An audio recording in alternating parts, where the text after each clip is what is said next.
जंगल में झील के किनारे जामुन का एक पेड़ था। ऋतु आने पर उसमें बड़े ही मीठे और रसीले जामुन लगा करते थे। जामुन का वह पेड़ रक्तमुख नामक बंदर का घर था। जब भी पेड़ पर जामुन लगते तो वह खूब मजे लेकर उन्हें खाया करता था। उसका जीवन सुखमय था। एक दिन एक मगरमच्छ झील में तैरता तैरता जामुन के उसी पेड़ के नीचे आ गया जिस पर बंदर रहा करता था। बंदर ने उसे देखा तो उसके लिए कुछ जामुन तोड़कर नीचे गिरा दिए। मगरमच्छ भूखा था, जामुन खाकर उसकी भूख मिट गई। वह बंदर से बोला, मैं बहुत भूखा था मित्र, तुम्हारे दिए जामुन ने मेरी भूख शांत कर दी। तुम्हारा बहुत बहुत धन्यवाद। जब मित्र कहा है तो फिर धन्यवाद की क्या बात है। तुम यहाँ रोज आ जाया करो। ये पेड़ तो जामुनों से लदा हुआ है। हम दोनों साथ में जामुनों का स्वाद लिया करेंगे। बंदर ने मैत्री भाव से मगरमच्छ से कहा। उस दिन से बंदर और मगरमच्छ में अच्छी मित्रता हो गई। मगरमच्छ रोज झील किनारे आता और बंदर के दिए जामुन खाते हुए उससे ढेर सारी बातें किया करता। बंदर मित्र के रूप में मगरमच्छ को पाकर बहुत खुश था। एक दिन दोनों में अपने अपने परिवार के बारे में बातें चली तो बंदर बोला, मित्र, परिवार के नाम पर मेरा कोई नहीं है। मैं इस दुनिया में अकेला हूँ। किंतु तुमसे मित्रता के बाद से मेरे जीवन का अकेलापन चला गया। मैं भगवान का बहुत आभारी हूँ कि उसने मित्र के रूप में तुम्हें मेरे जीवन में भेजा। मगरमच्छ बोला, मैं भी तुम्हें मित्र के रूप में पाकर बहुत खुश हूँ, लेकिन मैं अकेला नहीं हूँ। मेरी पत्नी है। झील के पार हम दोनों साथ रहते हैं। अरे ऐसी बात थी तो पहले क्यों नहीं बताया, मैं उनके लिए भी जामुन भेजता। बंदर बोला और उस दिन उसने मगरमच्छ की पत्नी के लिए भी जामुन भिजवाए। घर पहुंचकर जब मगरमच्छ ने अपनी पत्नी को बंदर के भेजे जामुन दिए तो उसने पूछा, नाथ, तुम इतने मीठे जामुन कहाँ से लेकर आए हो। ये जामुन मुझे मेरे मित्र बंदर ने दिए हैं, जो झील के पार जामुन के पेड़ पर रहता है। मगरमच्छ बोला, बंदर और मगरमच्छ की मित्रता, कैसी बात कर रहे हो नाथ। बंदर और मगरमच्छ भी भला कभी मित्र होते हैं। वो तो हमारा आहार हैं। जामुन के स्थान पर तुम उस बंदर को मार कर ले आते तो हम मिलकर उसके मांस का स्वाद लेते। मगरमच्छ की पत्नी बोली, खबरदार, जो आइंदा कभी ऐसी बात की। बंदर मेरा मित्र है, वह मुझे रोज मीठे जामुन खिलाता है, मैं कभी उसका अहित नहीं कर सकता। मगरमच्छ ने अपनी पत्नी को झिड़क दिया और वह मन महसूस कर रह गई। इधर बंदर और मगरमच्छ की मित्रता पूर्ववत रही। दोनों रोज मिलते रहे और बातें करते हुए जामुन खाते रहे। बंदर अब मगरमच्छ की पत्नी के लिए भी जामुन भेजने लगा। मगरमच्छ की पत्नी जब भी जामुन खाती तो सोचती कि जो बंदर रोज इतने मीठे जामुन खाता है उसका कलेजा कितना मीठा होगा। काश मुझे उसका कलेजा खाने को मिल जाए। लेकिन डर के मारे वह अपने पति से कुछ न कहती। लेकिन जैसे जैसे दिन गुजरते गए वैसे वैसे उसके मन में बंदर का कलेजा खाने की लालसा बढ़ती गई। वह अपने पति से सीधे सीधे बंदर के कलेजे की मांग नहीं कर सकती थी, इसलिए उसने एक तरकीब निकाली। एक शाम जब मगरमच्छ बंदर से मिलकर वापस आया तो देखा कि उसकी पत्नी निढाल होकर पड़ी है। पूछने पर वह आंसू बहाते हुए बोली, मेरी तबीयत बहुत खराब है, लगता है अब मैं नहीं बचूंगी। नाथ, मेरे बाद तुम अपना ख्याल रखना। मगरमच्छ अपनी पत्नी से बहुत प्रेम करता था।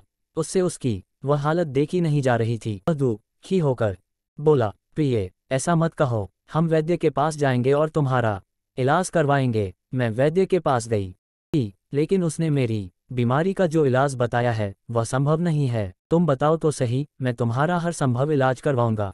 मगरमच्छ की पत्नी इसी मौके की तलाश में थी। वह बोली, वैद्य ने कहा है कि मैं बंदर का कलेजा खाकर ठीक हो सकती हूँ। तुम मुझे बंदर का कलेजा ला दो। ये तुम क्या कह रही हो? मैं तुमसे कह चुका हूं कि बंदर मेरा मित्र है, मैं उसके साथ धोखा नहीं कर सकता। मगरमच्छ अपनी पत्नी की बात मानने को तैयार नहीं हुआ। यदि ऐसी बात है तो तुम मेरा मरा मुंह देखने को तैयार रहो, उसकी पत्नी रुकते हुए बोली। मगरमच्छ दुविधा में पड़ गया।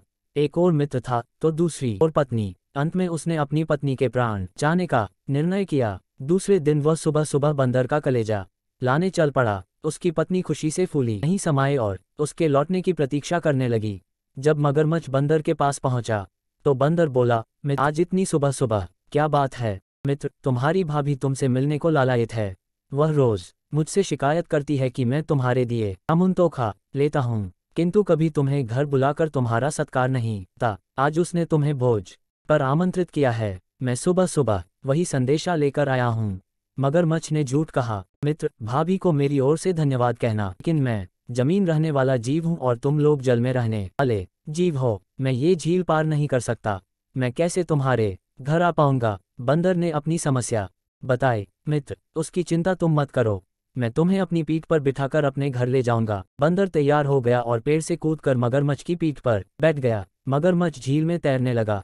जब वे झील के बीचों बीच पहुंचे तो मगरमच्छ ने सोचा कि अब बंदर को वास्तविकता बताने में कोई समस्या नहीं है, यहाँ से वह वापस नहीं लौट सकता। वह बंदर से बोला, मित्र, भगवान का स्मरण कर लो, अब तुम्हारे जीवन की कुछ ही घड़ियां शेष हैं। मैं तुम्हें भोज पर नहीं बल्कि मारने के लिए ले जा रहा हूँ।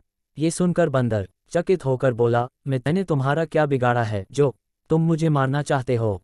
मैंने तो तुम्हें मित्र समझा, तुम्हें जामुन खिलाए और उसका प्रतिफल तुम मेरे प्राण लेकर दे रहे हो। मगरमच्छ ने बंदर को सारी बात बताई और बोला, मैं तुम्हारी भाभी के जीवन के लिए तुम्हारा कलेजा आवश्यक है। वह तुम्हारा कलेजा खाकर ही भली चंगी हो पाएगी। आशा है तुम मेरे विवशता समझोगे। बंदर को मगरमच्छ की पत्नी की चालाकी समझ में आ गई। उसे मगरमच्छ और उसकी पत्नी दोनों पर बहुत क्रोध हुआ, किंतु वह समय क्रोध दिखाने का नहीं बल्कि बुद्धि से काम लेने का था। बंदर चतुर था। तुरंत उसके दिमाग में अपने प्राण बचाने का एक उपाय आ गया और वह मगरमच्छ से बोला, मित्र, तुमने पहले क्यों नहीं बताया कि भाभी को मेरा कलेजा खाना है? हम बंदर लोग अपना कलेजा पेड़ की कोटों में संभाल कर रखते हैं। मैंने भी जामुन के पेड़ की कोटों में अपना कलेजा रखा हुआ है। अब तुम मुझे भाभी के पास लेकर भी जाओगे तो वह मेरा कलेजा नहीं खा पाएगी। यदि ऐसी बात है तो मैं तुम्हें वापस पेड़ के पास ले चलता हूँ। तुम मुझे अपना कलेजा दे देना, वो ले जाकर मैं अपनी पत्नी को दे दूंगा। कहकर मगरमच्छ ने फौरन अपनी दिशा बदल ली और वापस जामुन के पेड़ की ओर तैरने लगा। जैसे ही मगरमच्छ झील के किनारे पहुंचा, बंदर छलांग मारकर जामुन के पेड़ पर चढ़ गया। नीचे से मगरमच्छ बोला, मित्र, जल्दी से मुझे अपना कलेजा दे दो, तुम्हारी भाभी प्रतीक्षा कर रही होगी। मूर्ख, तुझे ये भी नहीं पता कि किसी भी प्राणी का कलेजा उसके शरीर में ही होता है। चल भाग जा यहाँ से, तुझ जैसे विश्वासघाती से मुझे कोई मित्रता नहीं रखनी। बंदर मगरमच्छ से धिक्कारते हुए बोला। मगरमच्छ बहुत लज्जित हुआ और सोचने लगा कि अपने मन का भेद कहकर मैंने गलती कर दी। वह पुनः बंदर का विश्वास पाने के उद्देश्य से बोला, मित्र, मैं तो तुमसे हंसी ठिठोली कर रहा था, तुम मेरी बातों को दिल पर मत लो। चलो घर चलो, तुम्हारी भाभी बांट जोह रही होगी। दुष्ट, मैं इतना भी मूर्ख नहीं कि अब तेरी बातों में आऊंगा। कुछ जैसा विश्वासघाती किसी की मित्रता के योग्य नहीं है। चला जा यहाँ और फिर कभी मत आना। बंदर मगरमच्छ को दुत्कारते हुए बोला। मगरमच्छ अपना समूह लेकर वहां से चला गया। सीख, मित्र के साथ कभी धोखा नहीं करना चाहिए। विपत्ति के समय धैर्य और बुद्धि से काम लेना चाहिए। दोस्तों, मेरी द्वारा बताई गई जानकारी अच्छी लगी हो तो मेरे YouTube channel the people life को आप प्लीज सब्सक्राइब, कमेंट्स और लाइक, शेयर, थम्स अप का चिन्ह बेल जरूर करें। आपका दिन शुभ हो। धन्यवाद।